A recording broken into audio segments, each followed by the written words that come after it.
अक्टूबर की ये काली रात थी। मुझे दूसरे शहर में एक ज़रूरी काम पड़ गया,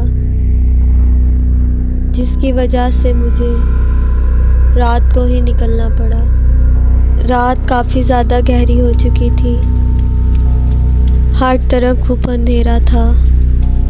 कुत्तों के भौंकने की आवाज़ें सुनाई दे रही थी। जंगल से अजीब अजीब किस्म की आवाज़ें आ रही थी।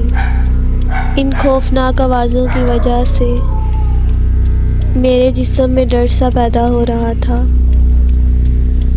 इसलिए मैंने सोचा कि मैं म्यूज़िक ऑन कर लेती हूँ, क्योंकि मैं रात को सफ़र करने की बिल्कुल भी आदी नहीं थी। सिर्फ यही तरीक़ा था जिससे मैं अपने डर को दूर कर सकती थी। बस यही सोचते हुए मैंने म्यूज़िक ऑन कर लिया।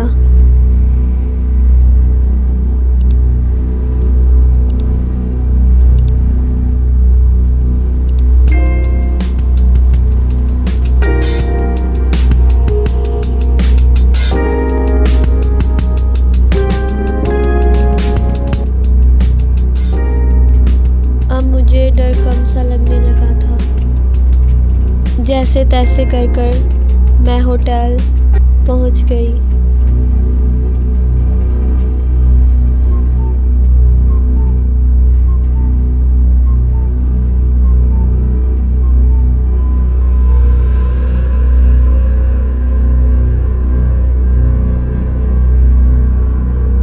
हेलो मैम, मैं आपकी क्या मदद कर सकती हूँ? एक्चुअली मुझे 2 रात के लिए एक कमरा चाहिए था।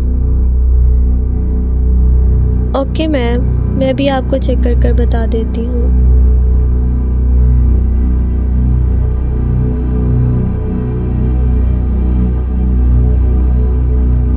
सो सॉरी मैम, इस वक्त कोई भी रूम फ्री नहीं है आपके लिए। दरअसल मैंने ऑनलाइन चेक किया था, एक रूम खाली था आपके होटल में, इसलिए मैं यहाँ आई हूँ। आप फिर से चेक करें।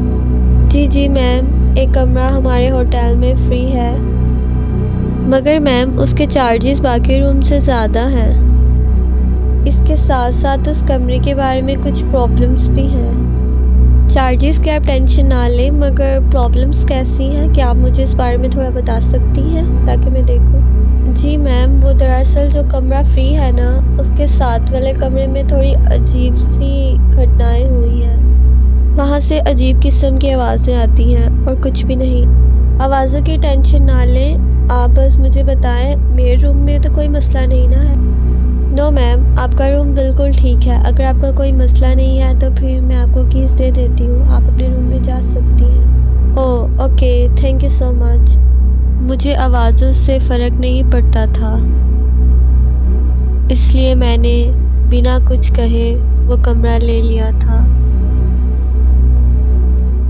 वैसे भी इतनी रात को मुझे कहाँ किसी और होटल में कोई कमरा मिलता।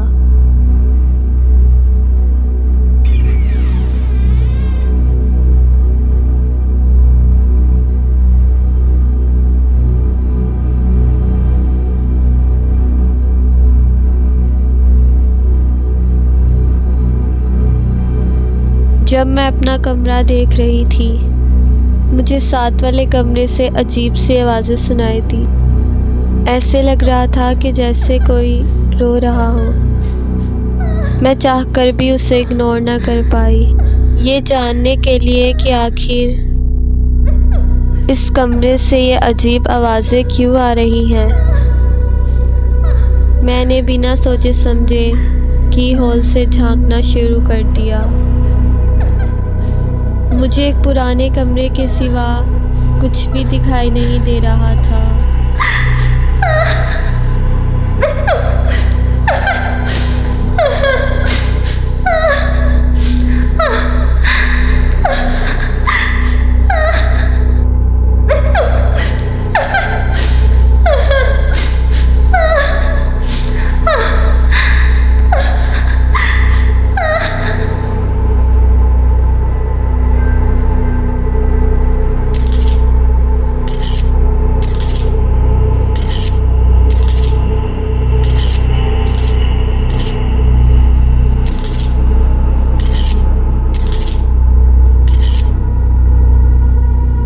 मंज़िल को देखने के बाद तो मैं पूरी तरह से डर चुकी थी। मैंने बिना सोचे समझे वहाँ से जल्दी से दौड़ लगाई और अपने होटल के कमरे में जाकर सो गई। और फिर अगले दिन जब मैं दोबारा अपने होटल के कमरे के बाहर खड़ी थी तो वहाँ से कोई आवाज़ मुझे सुनाई नहीं दी। दोबारा मैंने की हॉल में झाँका।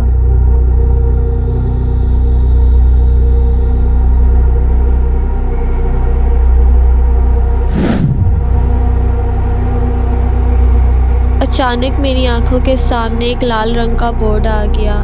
मैंने सोचा कि शायद उस लड़की को पता लग गया कि मैं उसके कमरे में झांक रही हूँ, इसलिए उसने अपने की होल को ढांप दिया। जब मैंने रिसेप्शनिस्ट से इसके बारे में पूछा तो उसने बताया कि यहाँ इस कमरे में एक लड़की ने आत्महत्या की थी, जिसके बाद अजीब से वाक़यात शुरू हो गए।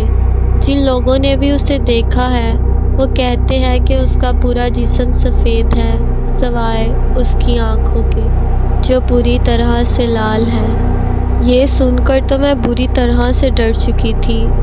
जिसको मैं लाल बोर्ड समझ रही थी वो दरअसल उसकी लाल आँखें थीं जिनसे वो मुझे देख रही थी।